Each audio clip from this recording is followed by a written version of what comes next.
Okay, today's October 29th, 2017, and this is the final incarnation of the triple turret holographic diffraction grating control program. And today I'm going to be giving a demonstration.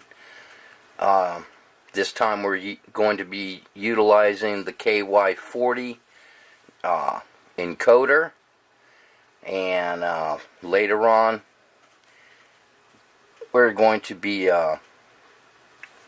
briefly covering some of the highlight features of the program itself, and some of the modifications that I made in order to show you exactly some of the equations that I had to use in order to convert the encoder counts into wavelengths into nanometer counts, because the whole purpose of this is this stepper motor, which is the 28 YBJ48 stepper motor, which has its specifications. It has a step angle of 5.625 degrees.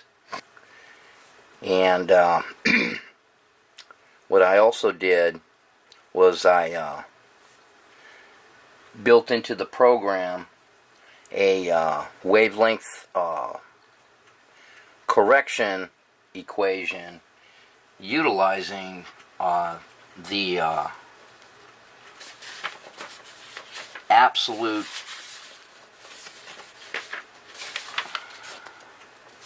value of a float for the steps to take aspect of the movement from clockwise to counterclockwise for the previous position, which takes into account the random occurrence of missed steps. I tried to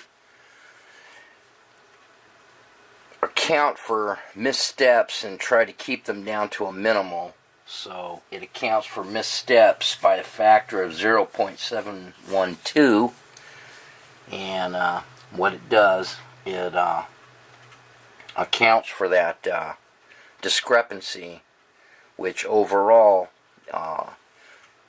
this has an error factor of only 0.21%. So that's not too bad. Like I had mentioned before, the whole purpose of this is controlling a holographic diffraction grating via the stepper motor for a larger project, which is my 3D printable Raman spectrometer over at Hackaday.com. Now the purpose of that is, depending on the spectral range that I'm working on, whether it's the long wavelength shift or the shorter wavelength shifts, which the longer wavelength shifts are to the left, and of course the shorter wavelength shifts the longer wavelength shifts are to the right and the shorter wavelength shifts are to the left. I need to be able to make small incremental changes to the wavelength range on the fly. And this triple turret motor control unit allows me to do that. Now, the way I have this set up, as you can see, I have a 633 nanometer laser sight right here. And over here I have my target, which represents the TCD 1304 CCD detector right here. And right here I have a total of 78 degrees, 39.6 degrees to the left, minus 39.6 degrees to the left here. That encompasses the total spectral range of the TCD 1304. Now, I'll explain what's going on the LCD here in a second. But as I move the encoder, we're going to go to the left. We're going to go to 39 degrees. And as I'm moving this, you're going to see the laser dot moving to the left. Now I also incorporated an LED. It's a blue LED over here. And every time I move the encoder, it goes to high every time it hits a detent pin. So we're at 37, 38, and 39. Now, I'm going to show you here on the LCD. Okay, as you can see, we have our system ready. That is representing the Arduino Mega 2560. Okay, that's letting us know everything's okay. And also on the proto board here, I have it hooked up to the built-in LED number 13. It only flashes twice at startup. Just let me know that everything's ready to go, and that's it for that LED. Then we have the shaft position. That's our actual encoder counts. Okay, that's a true shaft position. Okay, so right now, as I was stating before, we just moved 39 counts to the left. Now, the next line is our wavelength in nanometers conversion. Now, the corrected conversion is the only way I could set it up correctly.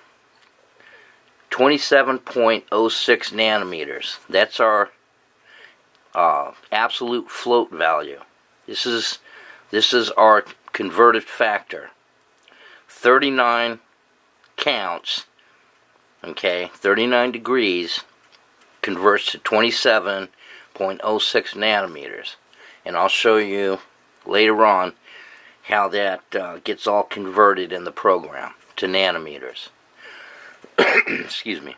Now, this is the cool part right here. Now that we're there, if we need to go back to our original position, because this is critical, we need to go back to the exact position that we were at when we first started our spectral analysis. And this is how we do it. Okay, we're going to go back. I'm going to show you. Okay, so what I'm going to do right now is SW, which is the push button switch. When I push the switch, now you see everything changed on the LCD. Okay, right here, -1. Now we're back at our original shaft position, but now in the other direction. Okay, now we're going back to the right. Now you notice right here in wavelength, nanometers. Okay, this is showing us our float position. Now you notice now we have a new display reading, 0.00, because this is our values now going to the left. Now we're going to go back 39 degrees to the right.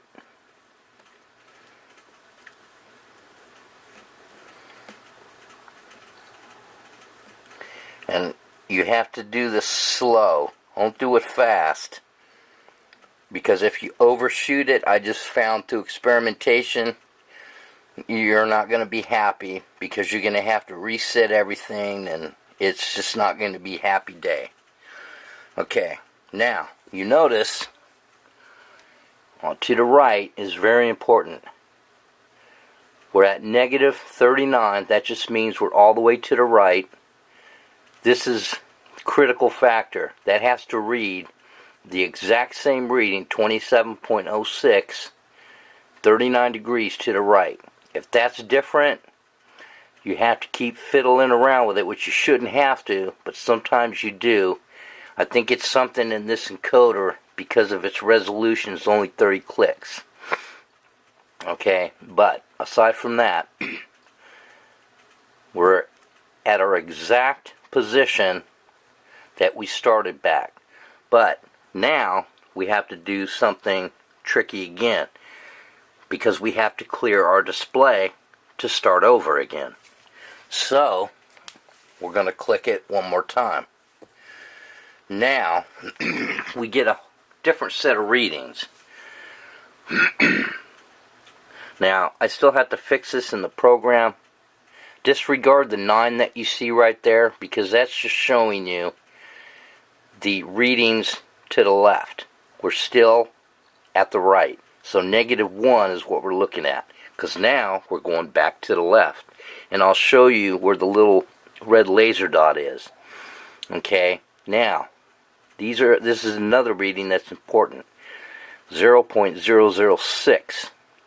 Okay, and this wavelength in nanometers is reading 0.0081.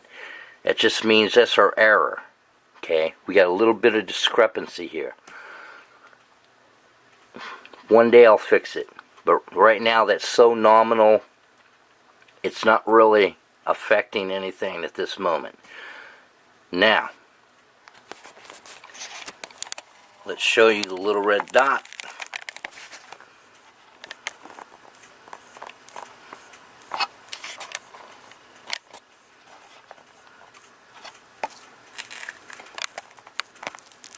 And there we go.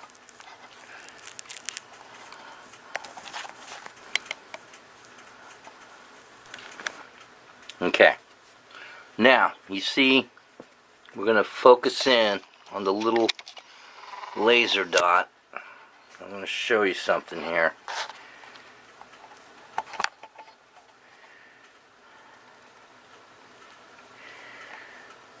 It might be a little hard to see, but it's not quite on target. As you can see, we're slightly off center line. We need to get that back on center line. So, what we need to do is we need to click, and nothing's going to happen. I still got to fix that. I think it's just resolution. Okay, now, our reading just changed on the corrected display down here for the left and the right. I'm still 0.002% off. And just keep clicking until it gets back on the center line. And I'm going to show you. I know this seems like a hassle, but it's the only way I could make it work and make it accurate. Now,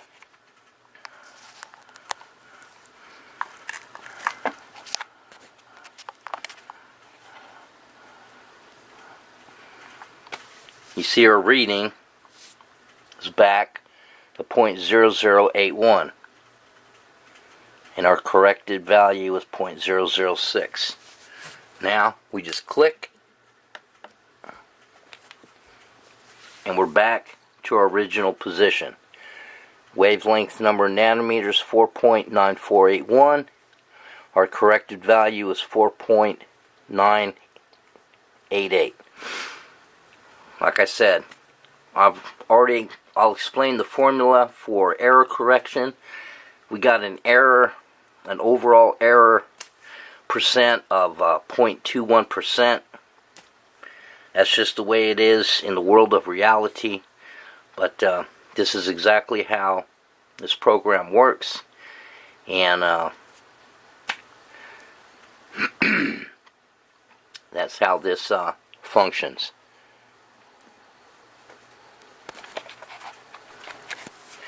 Alright, I'm going to briefly go over the actual program here, because at my website at thequantumhub.blog I certainly have a more in-depth explanation, schematics and all that go into a lot more detail, and it's got all the mathematics and equations, but I'm going to briefly explain just some of the fundamental aspects of exactly how I pulled all this off.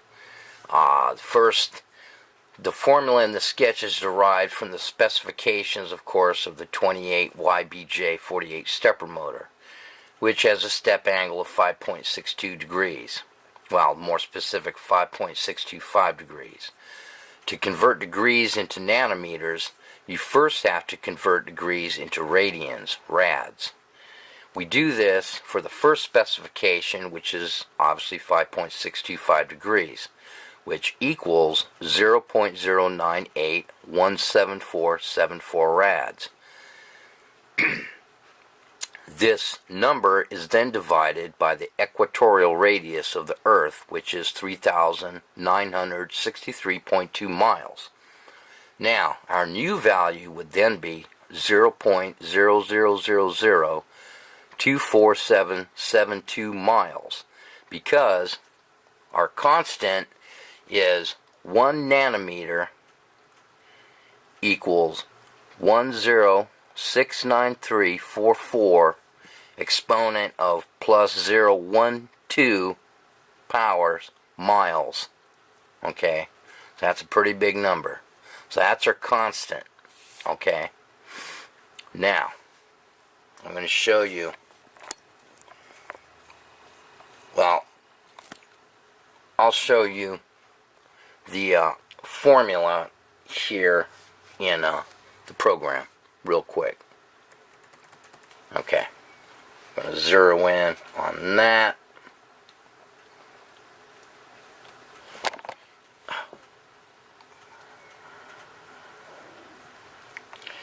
I'll highlight it for you.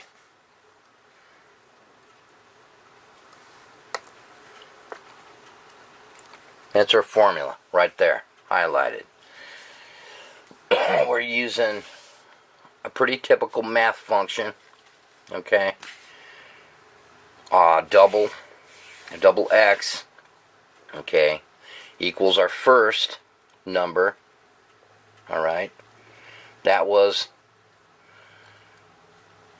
our degrees, 5.625 degrees, which equaled that number in miles, okay, times our constant, that number right there, times our variable, which in this case is our encoder values, okay, automatically reads the encoder values in there, divided by 56.5, and I'll explain to you later why you have to put that number in there.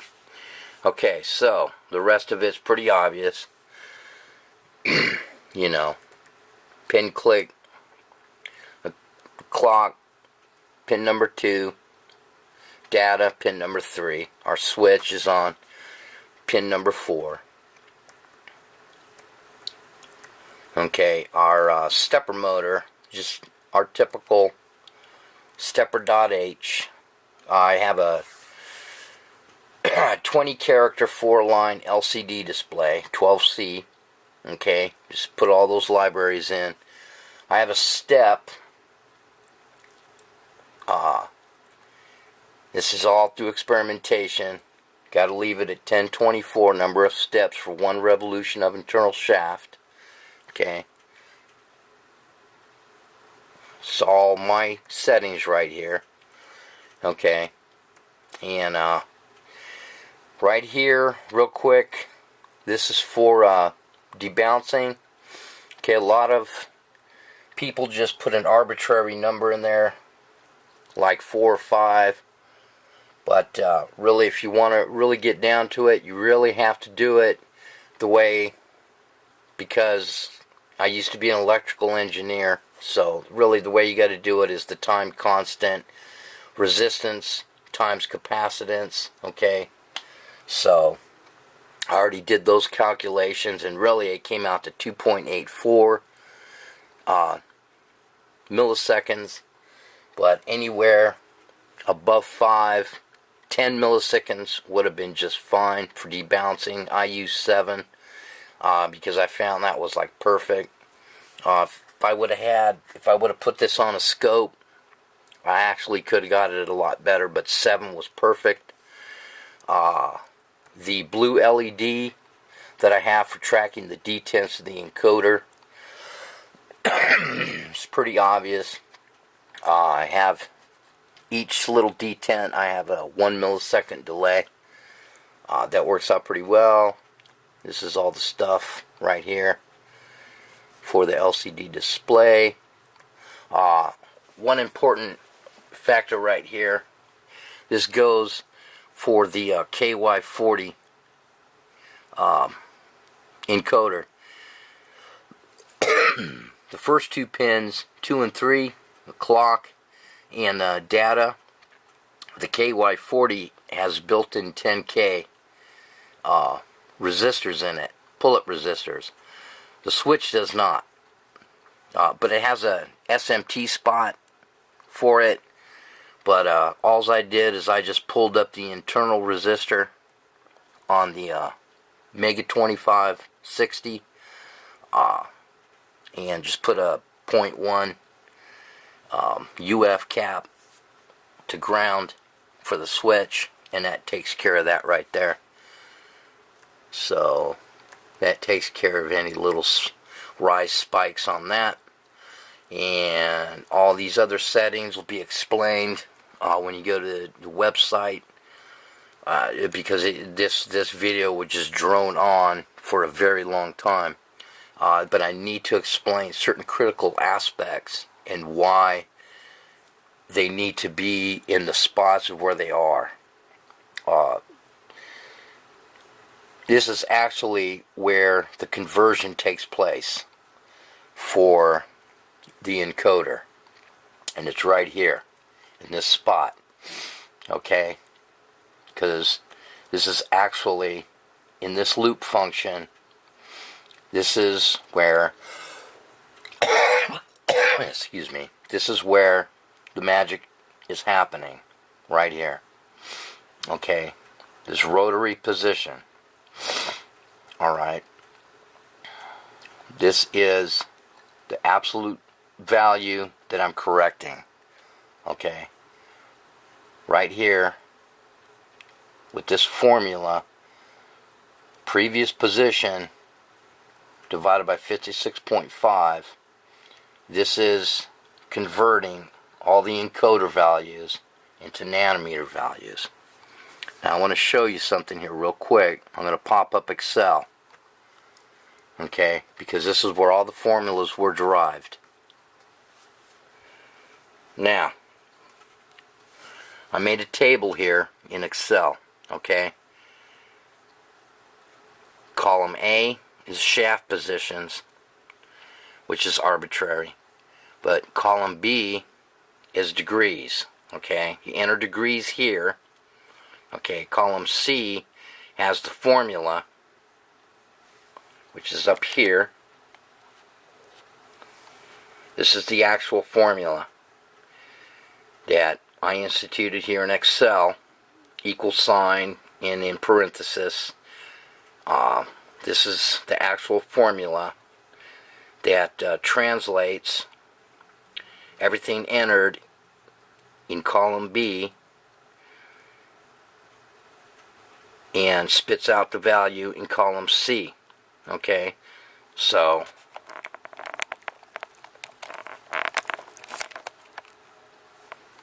if I put any value here in column B, row 18, let's say I put 5.625, which is the specification of our stepper motor. You see, it translates into 3.969 nanometers. Pretty darn close. Okay, that's our that's as close as you're gonna get. 0.21% error. Okay, but this is how I calibrated the turret control program, which is really darn close. Okay, so whatever is occurring in the turret control program, you can always calibrate it using this program right here in Excel. I just wanted to show that real quick. Alright. So, last portion here, this is our correction. Right over here. This is our correction. This is line number 4, where it's corrected. This is our left and right. Okay. Let me adjust this so we can see what's occurring here. Alright. Here.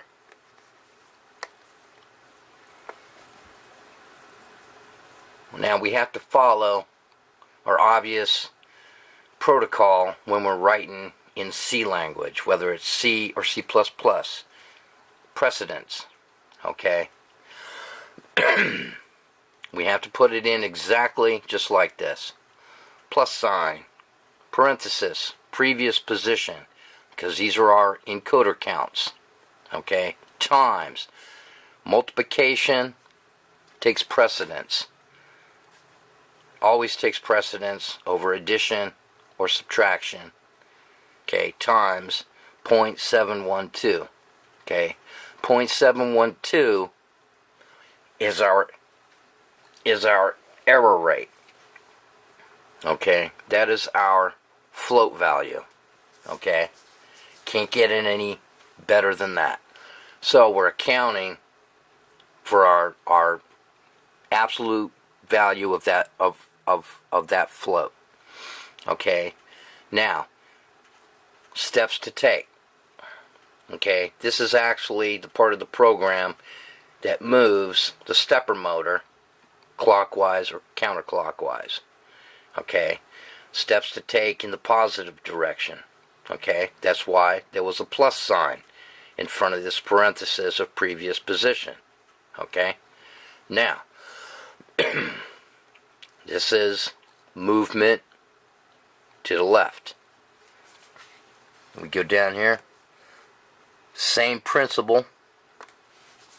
It's just now these are steps to take in the negative direction, counterclockwise. Same thing, precedence, parenthesis, times 0.712, blah, blah, blah. Okay. I put this little delay here. I'm not exactly sure why it helped, but it did. I'll figure that out later. Maybe somebody far smarter than me will figure it out. But somehow, that little millisecond delay helped out considerably. I'll figure it out. Anyway, all this and all the mathematics, for those who really like that stuff, I do. All that will be explained in a post I'm going to put together on my main website, thequantumhub.blog, and the whole project for my 3D Raman spectrometer project is already on hackaday.com, and all that will be presented in this video, so you can check it out. And also this code is already at arduino.cc in the forum there under encoders. So you can go there and you can download the program as it is right now. And that's it. And I hope this was very helpful. And thank you very much.